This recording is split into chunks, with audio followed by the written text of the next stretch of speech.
الحمد لله وكفى وسلام على عباده الذين اصطفى أما بعد. أعوذ بالله من الشيطان الرجيم. بسم الله الرحمن الرحيم. ما كان محمد أبا أحد من رجالكم ولكن رسول الله وخاتم النبيين وكان الله بكل شيء عليما. صدق الله العظيم وصدق رسوله النبي الكريم ونحن على ذلك لمن الشاهدين والشاكرين والحمد لله رب العالمين. انتہائی قابل قدر اساتذہ کرام، قرب و جوار سے تشریف لائے ہوئے معزز مہمانان گرامی، السلام علیکم ورحمۃ اللہ وبرکاتہ.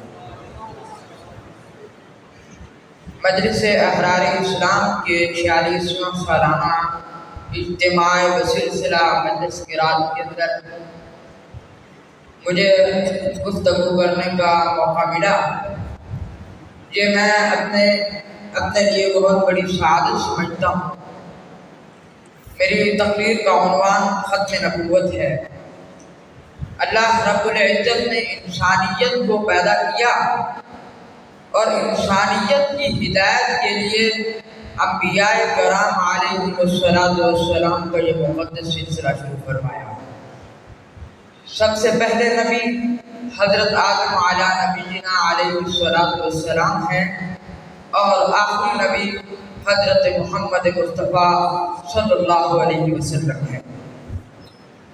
اللہ رب العزت نے تمام انبیاء علیہ السلام کو ان کی قوم کی طرف مبعوث فرمایا، جبکہ حضرت محمد مصطفیٰ صلی اللہ علیہ وسلم کو تمام جہانوں کے لیے نبی بنا کر بھیجا. اور ہم خوش نصیب ہیں کہ اللہ رب العزت نے ہمیں امت محمدیہ کا ایک فرد بنایا. اس پر جتنا بھی شکر ادا کیا جائے وہ کم ہے. ختم نبوت کا عقیدہ یہ کیا ہے؟ ختم نبوت کا موضوع یہ کیا ہے؟ ختم نبوت کا مسئلہ یہ کیا ہے؟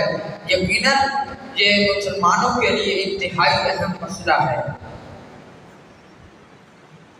حضرت عمر رضی اللہ تعالی عنہ سے یہود کے ایک عالم نے کہا کہ آپ کے پاس جو کتاب ہے اس کے اندر ایک آیت ایسی ہے کہ جو یہودیوں کی یعنی ہماری قوم پر نازل ہو جاتی تو جس دن یہ آیت ہم پر نازل ہوتی تو ہم اس دن کو مستقلاً تہوار کے طور پر مناتے. تو حضرت عمر رضی اللہ تعالی عنہ نے پوچھا کہ وہ آیت کون سی ہے؟ تو یہودی عالم نے کہا کہ وہ آیت ہے اليوم اکملت لکم دینکم واتممت علیکم نعمتی ورضیت لکم الاسلام دینا. حضور اکرم صلی اللہ علیہ وسلم کے بعد کوئی نبی نہیں ہے اور نہ ہی کوئی امت ہے. ختم نبوت کا عقیدہ ملت اسلامیہ کے لیے اللہ رب العزت کا انتہائی احسان اور کرم ہے کہ اس نے ہم جیسے لوگوں کو عقیدہ ختم نبوت کے تحفظ کے لیے لگایا. یقیناً آپ سب لوگ خوش نصیب ہیں کہ اللہ رب العزت نے اس موسم کے اندر آپ کو اس مبارک مجلس کے اندر جمع فرمایا. اس پر جتنا بھی شکر ادا کریں کم ہے.